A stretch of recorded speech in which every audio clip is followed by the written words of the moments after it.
बिस्मिल्लाहिर्रहमानिर्रहीम, अस्सलाम वालेकुम जी। मैं नजमुल हसन बाजवा हूं। नाज़रीन किराम, आज बड़ा सनसनीखेज दिन है। आज बहुत कुछ हुआ है।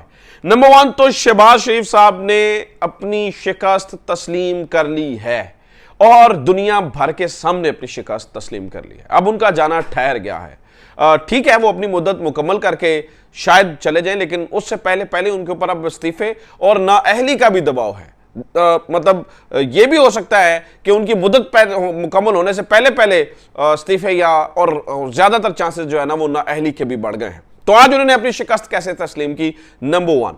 नंबर टू, नाज़रीन किराम, अभी जब मैं ये वीडियो रिकॉर्ड कर रहा हूं तो शायद हो सकता है जब ये पब्लिश हो तो एक बड़ी सनसनीखेज और हंगामा खेज प्रेस कॉन्फ्रेंस आप तक पहुंच चुकी हो या हो चुकी हो। आज ISPR एक बड़ी हंगामा खेज प्रेस कॉन्फ्रेंस करने जा रहे हैं। हो सकता है जब ये वीडियो पब्लिश हो तो वो प्रेस कॉन्फ्रेंस हो चुकी हो और उसके अंदर बड़े सारे नामों का जो है ना वो बता दिया गया हो कि इनके ऊपर इनके ऊपर इनके ऊपर इनके ऊपर इनके ऊपर भी केस चलेगा। आज की प्रेस कॉन्फ्रेंस बताया जा रहा है जी बड़ी हंगामा खेज है और उससे काफी सारे लोगों को फाका होगा। इसके ऊपर में चहमगोइयां तो पहले ही आना शुरू हो गई हैं, जैसे सिलेबस आउट होना कहते हैं वो पहले ही आ गया। लेकिन जिम्मेदारी का मुजाहरा मैं करूंगा और जो जर्नलिज्म के एथिक्स हैं उन एथिक्स को मलहूज़े खाते रखते हुए जब तक ऑब्वियसली ये प्रेस कॉन्फ्रेंस नहीं हो जाती, जब मैं ये वीडियो रिकॉर्ड करूं अभी नहीं हुई है, हो सकता है जब पब्लिश हो तो ये वो प्रेस कॉन्फ्रेंस हो चुकी हो, तब तक मैं इसके ऊपर जो है ना वो कोई बात नहीं करूंगा। Number two. नंबर थ्री, नाज़रीन किराम, आज इमरान खान से ये सवाल किया गया कि हामिद मीर साहब तो कह रहे हैं कि ईद के बाद आपके साथ वो होगा और बहुत सारे सीनियर सहाफ़ी और भी कह रहे हैं कि आपको 9 मई का इदराक नहीं है तो आपके साथ वो होगा जो आपने सोचा भी नहीं होगा। तो इसके ऊपर इमरान खान का कहना था क्या होगा, इसके बाद क्या होगा, मर ही जाएंगे ना। ठीक है, तो उसके लिए भी जो है ना वो तैयार बैठे हैं। तो ये तीन नाज़रीन किराम एक्सट्रीम चीजें जो है, ये तीन शिद्दत, देखें हालात तब खराब होते हैं जब चीजें शिद्दत पे चली जाएं। वज़ीर आज़म साहब शिद्दत पे चले गए हैं, कोर्ट जो है वो किसी हद तक एक्सट्रीम पे नजर आती है। ISPR की प्रेस कॉन्फ्रेंस बजात खुद जो है वो आपके सामने है और इमरान खान साहब भी एक्सट्रीम पे हैं। वो कहते हैं जी अब इसके अलावा कुछ भी हो बस ठीक है, फिर हम जो है वो तैयार बैठे हैं। तो सवाल ये पैदा होता है कि जनाबे मन मियां मोहम्मद शहबाज शरीफ साहब ने शिकस्त कैसे तस्लीम की और उसके क्या नताइज हो सकते हैं, वो मैं आपके सामने रख देता हूं। देखिए नाज़रीन किराम, आपको ये मालूम है कि फौजी अदालतों के हवाले से जो केस है वो इस वक्त सुप्रीम कोर्ट के अंदर चल रहा है। अब तक जितने भी हम रिमार्क्स देखें, बेशक वो जस्टिस मंसूर अली शाह के रिमार्क्स, जस्टिस याहिया अफरीदी के रिमार्क्स, जस्टिस आयशा ए मलिक के रिमार्क्स, ये वो लोग हैं, ये मैं उन लोगों का नाम ले रहा हूं, ठीक है, जिन लोगों के ऊपर एतराज नहीं है। ना जस्टिस आयशा ए मलिक के ऊपर किसी ने एतराज उठाया, ना जस्टिस मंसूर अली शाह के ऊपर, मतलब उनके कंडक्ट के ऊपर। वैसे तो कहते हैं ना हम ख्याल बेंच, तो ये जितने लोग हैं, जस्टिस आयशा ए मलिक, जस्टिस याहिया अफरीदी और जस्टिस मंसूर अली शाह, कम से कम इनके नाम के ऊपर जो है ना वो किसी को कोई एतराज नहीं है और वो कहते हैं कि जनाब ठीक है, ये बड़े जो है ना वो फेयर जजेस हैं। तो ये 7 बेंचेस, बाकी 4 सो कॉल्ड जो नून लीग कहती है जी वो हम ख्याल है, 4 और 3, ये 7 लोगों का बेंच जो है वो सुन रहा था और जो है ना वो मामला आगे बढ़ रहा था। आज से 2 दिन पहले मंसूर अली शाह साहब ने ये पूछा कि जस्टिस जवाद एस खाजा मेरे रिश्तेदार हैं, अगर किसी को कोई एतराज है तो बता दे। उस वक्त अटॉर्नी जनरल साहब ने ये कॉन्सेंट दी और सब ने कहा नहीं, हमें आप पे कोई एतराज नहीं है, आप इस बेंच के अंदर बैठिए और बैठकर फैसला कीजिए। अब जस्टिस मंसूर अली शाह के नाज़रीन किराम रिमार्क्स देखकर ये लग रहा था कि ये कहानी जो है ना वो हुकूमत के अगेंस्ट जो है वो जाती हुई नजर आ रही है। जब इन्हें मुकम्मल अपनी शिकस्त का अंदाजा हो गया तो नाज़रीन किराम इन्होंने एक ऐसे जज के कंडक्ट के ऊपर आज सवाल खड़ा कर दिया जो जज इनके बड़े करीबी समझे जाते हैं, यानी कि इल्ज़ाम लगते हैं। और बहुत सारे लोग तो वो इराक की ज़ियारतों और वहाँ से लंदन जाने वाली कहानी की भी जिक्र करते हैं, मैं उसका जिक्र नहीं करूँगा क्योंकि मेरे पास उसके कोई सबूत नहीं है, बातें की जाती हैं। लेकिन नाज़रीन किराम, ये बेंच जो टूटा है ये इतनी सादी बात नहीं है। आपको लगा होगा जस्टिस मंसूर अली शाह के ऊपर एतराज हुआ, बेंच टूट गया, ऐसी इतनी सादी बात नहीं है। इसके पीछे 2 बड़ी सारी चीज़ें जो है ना वो, और लतीफ़ खोसा ने और एतजाज अहसन ने बाहर आज मीडिया से गुफ्तगू करते हुए कहा है कि इसका मतलब है कि आज इन्होंने अपनी वाज़ेह शिकस्त देखते हुए जो जस्टिस मंसूर अली शाह का के ऊपर जो इतराज करके जिस तरह से वो बेंच से अलग हुए हैं ना, इन्होंने तो मुकम्मल अपनी शिकस्त जो है ना वो कबूल कर ली है। लेकिन मैं अगेन कहता हूं नाज़रीन किराम, अभी मैं रिमार्क्स वगैरह भी आपके सामने रखूंगा, लेकिन मैं कहता हूं कि बात इतनी सादा नहीं है जितनी सादा दिखाई जा रही है। बात इतनी सादा नहीं है। मामला यह है कि इस टाइम जो कोर्ट है वो फौजी अदालतों के फैसले का जो भी सुप्रीम कोर्ट का ऑर्डर होगा उसको ना मानने का इरादा रखती है और इसका ये मुख्तलिफ जगहों के ऊपर तज़किरा भी हो चुका है और उसके बारे में चहमगोइयां भी हो रही हैं। अब हुकूमत के पास वो जो कहते हैं ना कि हम ख्याल बेंच जजेस और ये वो सारे, अगर उसी आपने पैटर्न के ऊपर जाना है तो इनके रास्ते में जो सबसे बड़ी रुकावट थी वो जस्टिस मंसूर अली शाह है, क्योंकि ये वही जस्टिस मंसूर अली शाह हैं जो है ना वो जिनको ये बड़ा ज्यादा प्रेज करते रहे हैं, उनके शादियाने बजाते रहे हैं।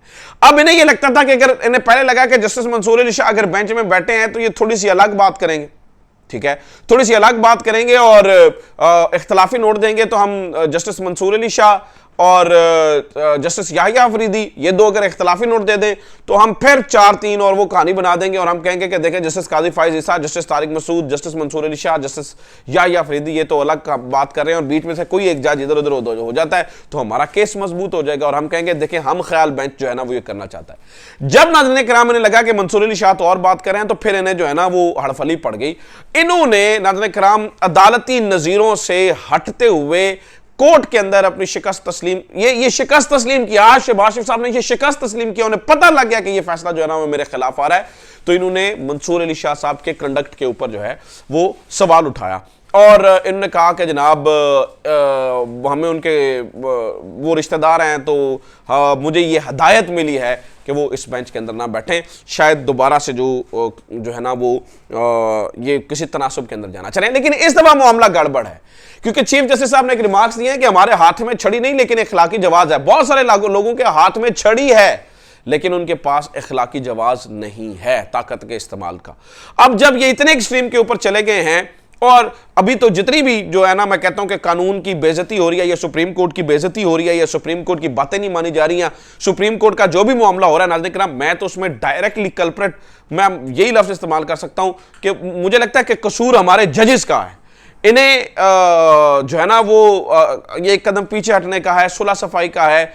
इन्होंने फैसले ही नहीं दिए टाइम पे, इन्होंने उसकी अगर आज बेतौकीरी हो रही है सुप्रीम कोर्ट के फैसलों की तो उसके अंदर जो है ना वो सुप्रीम कोर्ट का अपना कसूर है, सुप्रीम कोर्ट का अपना कसूर है। लेकिन आज नाज़रीन किराम ये बात अलग हुई कि लतीफ खोसा और जो है ना वो एतजाज एहसन है, इन्होंने कहा कि अब ये घंटियां बज गई हैं, मंगल को एक तो फैसला दे ही दें, जो बात तय हुई थी कि मंगल तक जो है ना वो इसको कंक्लूड करें। नंबर 2, आप तौहीने अदालत के अंदर, क्योंकि ये फैसले तो मान नहीं रहे, और फिर जो आपके सामने आप तौहीने अदालत के नोटिस जारी करें। और इस वक्त जो चीफ जस्टिस साहब के ऊपर भी जो है ना वो अब प्रेशर बढ़ गया है, वकला भी कह रहे हैं और सारे लोग भी कह रहे हैं, और मेरे ख्याल से आज के वाक़े के बाद चीफ जस्टिस बजाते खुद भी इस बारे में जो है ना उन्होंने देखा है कि अब जो है ना वो शहबाज शरीफ साहब को आज के वाक़े के बाद तौहीने अदालत के नोटिस जो है ना वो जारी करने पड़ेंगे। ये नहीं मैं कह रहा हूं कल करने पड़ेंगे,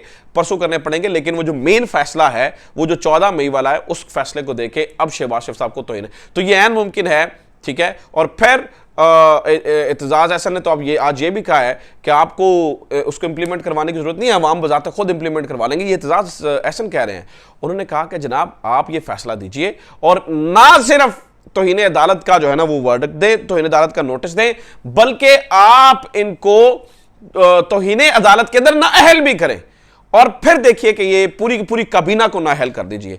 आज नाज़रीन किराम लगता यह है कि फिर इस तरह से जो सुप्रीम कोर्ट के वकला हैं वो नाज़रीन किराम खड़े हो गए और सुप्रीम कोर्ट के वकला बिल्कुल जो है ना वो आज दीवार बनकर जो है ना वो इमरान खान के सामने खड़े हैं, बल्कि मुझे लगता है काले कोट वाले इमरान खान के सिपाही बन गए। मैंने कुछ रिमार्क्स लतीफ़ खोसा साहब के सुने और वो बड़े ही हैरान कुन है। उनने कहा आज का दिन 9 मई से भी ज़्यादा स्याह दिन है। आज का दिन 9 मई का दिन अगर स्याह दिन था तो आज का दिन 9 मई से भी ज़्यादा स्याह दिन है। नाज़रीन किराम ये कहा गया है। बाकी आपने रिमार्क्स की जो है ना वो एक पूरी तफसील सुनी है, मैं मोटी मोटी बातें जो है ना वो आपके सामने कर देता हूँ। सबसे पहले उन्होंने कहा कि जनाब जब ये मंसूर अली शाह के ऊपर एतराज़ हुआ ना तो जो सबसे बड़ी बात की ना आज उन्होंने कहा कभी कहा जाता है बेंच दुरुस्त नहीं बनाया गया, आप हमें खाम ख्याल जजेस का ताना देते हैं, आप करना क्या चाहते हैं? हमने हमेशा तहम्मुल का मुजाहरा किया, हमने अदालती फैसलों पर अमल दरामद ना करने वालों को सजा नहीं सुनाई है, हम समझते हैं कि यह वक्त एक कदम पीछे हटने का है। आज ये इन्होंने कह दिया कि हमने अदालती हुक्म पर अमल दरामद ना करने वालों को सजा नहीं सुनाई है। So this is the time chief justice साहब जिस तरह से आपके इर्द गिर्द भी कह रहे हैं, तो शहबाज शरीफ साहब को या इस्तीफ़ा देना पड़ेगा आप इस पूरी सूरत हाल के बाद, क्योंकि सिविल सोसाइटी का और वकला का प्रेशर बन गया है, या इस्तीफ़ा देना पड़ेगा या फिर उन्हें तौहीन अदालत को अब सामना करना पड़ेगा और उन्हें जो है ना वो नाअहल होकर पूरी काबीना समेत घर जाना पड़ेगा। अब दो ही ऑप्शंस नाज़रीन इकराम ये बचते हुए नज़र आ रहे हैं। तो बेंच का टूटना बात इतनी सादा नहीं है जितनी सादा नज़र आ रही है, इसके पीछे इस फैसले को भी ना मानने का जवाज़ बनाना है। देखना है कि सुप्रीम कोर्ट अब चुप करके बैठेगी या इस दफ़ा सुप्रीम कोर्ट अपना डंडा चलाएगी। अपना ख्याल रखिए। खुदा हाफिज़। पाकिस्तान जिंदाबाद।